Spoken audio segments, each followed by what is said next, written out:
გამარჯობა, საქმის კურსი იწყებს თქვენს პირდაპირ ეთერში მუშაობას, რომელსაც ბექა ბაციკაძე გაუძღვება. საგადასახადო და საბაჟო კანონმდებლობაში განხორციელებული ცვლილებები და დაგეგმილი სიახლეები დღეს შემოსავლების სამსახური ბიზნეს წარმომადგენლებთან 2023 წლის შემაჯამებელ სამუშაო შეხვედრას გამართავს.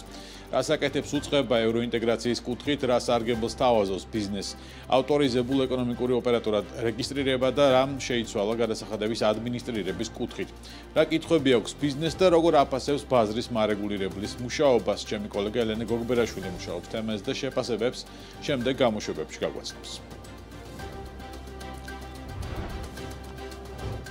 დღეიდან საქართველოში რეგისტრირებულ გადამზიდველებს, რომლებსაც ტვირთის სახმელეთო გზით გადააქვთ, საშუალება მიეცემათ ჩინეთში პირდაპირ სატრანსპორტო ოპერაციები განახორციელონ. აღნიშნულ საქართველოს-ჩინეთს შორის სახმელეთო ტრანსპორტის სფეროში ამოქმედებული შეთანხმება ითვალისწინებს ეკონომიკის სამინისტრო ელის, რომ შეთანხმება ხელს შეუწყობს შუადერეფნის განვითარებას, ასევე წაახალისებს ქვეყნებს შორის ვაჭრობას და გაზრდის ქართველი გადამზიდველების კონკურენტუნარიანობას ახალ ბაზრებზე. შეთანხმება ითვალისწინებს როგორც საქართველოში, ისევე ჩინეთის სახალხო რესპუბლიკაში რეგისტრირებული გადამზიდველებისთვის, როგორც ორმხრივი და ტრანზიტული, ისე მესამე ქვეყანაში ქვეყნებიდან გადაზიდვის კვოტების გაცვლას.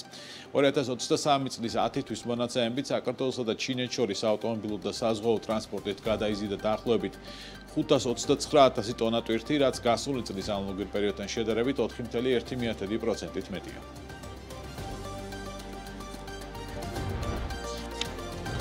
პალესტინა-ისრაელის კონფლიქტის ფონზე წითელ ზღვაში გემებზე თავდასხმის გამო ევროპა-აზიას შორის საზღვაო გადაზიდვები გართულდა, რამაც საკონტეინერო გადაზიდვებიც გააძვირა. გემთმფლობელები ცდილობენ წითელ ზღვას თავი არიდონ და საზღვაო გადაზიდვები შემოვლითი, თუმცა შედარებით გრძელი გზით განახორციელონ. ჩინეთი, აღმოსავლეთ აზია, ხმელთაშუა ზღვის მარშრუტზე საკონტეინერო გადაზიდვის ღირებულებამ $2,055 გადააჭარბა, მაშინ როდესაც წლის დასაწყისში $1,300 ფარგლებში იყო.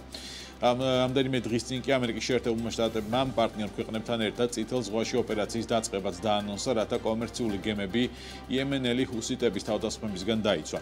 რა გავლენა აქვს მოვლენებს საკონტეინერო გადაზიდვებზე, ჩემი კოლეგა გიგა ბენია მუშაობს თემაზე და შემდეგ გამოშვებებში შემოგვიერთდება.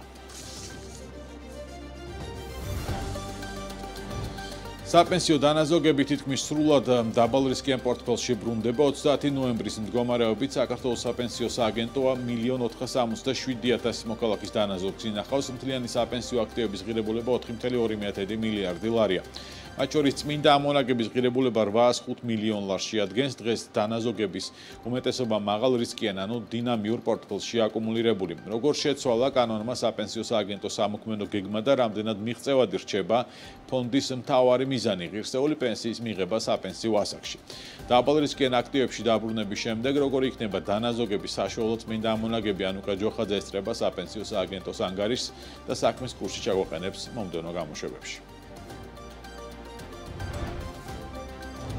კიდევ ერთი საკანონმდებლო პაკეტი კაპიტალის ბაზრის განვითარებისთვის პარლამენტმა დემატერიალიზებული ფასიანი ქაღალდების ფლობის შესახებ საკანონმდებლო პაკეტი დაამტკიცა და ახლა ეროვნული ბანკი კანონის იმპლემენტაციის მიზნით შესაბამის კანონქვემდებარე ნორმატიული აქტების გამოსაცემად ემზადება. დემატერიალიზებული ფასიანი ქაღალდების ემისიის თანამედროვე ფორმაა და ის ანგარიშზე ჩანაწერის სახით არსებობს. მათი ემისია ცენტრალური დეპოზიტარის სისტემაში ხორციელდება და მათზე საკუთრება და მესაკუთრის ცვლილება, ასევე ანგარიშის სამონაწერით დასტურდება. რას ცვლის ახალი საკანონმდებლო ჩარჩო და რა ეტაპზეა კაპიტალის ბაზრის განვითარება.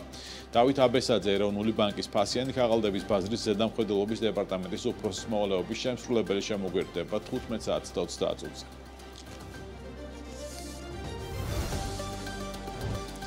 სამეცაც 42 წუთზე გიბრუნდებით პირდაპირ ეთერში დღის მთავარი ეკონომიკური და ბიზნეს სიახლეებით დროებით.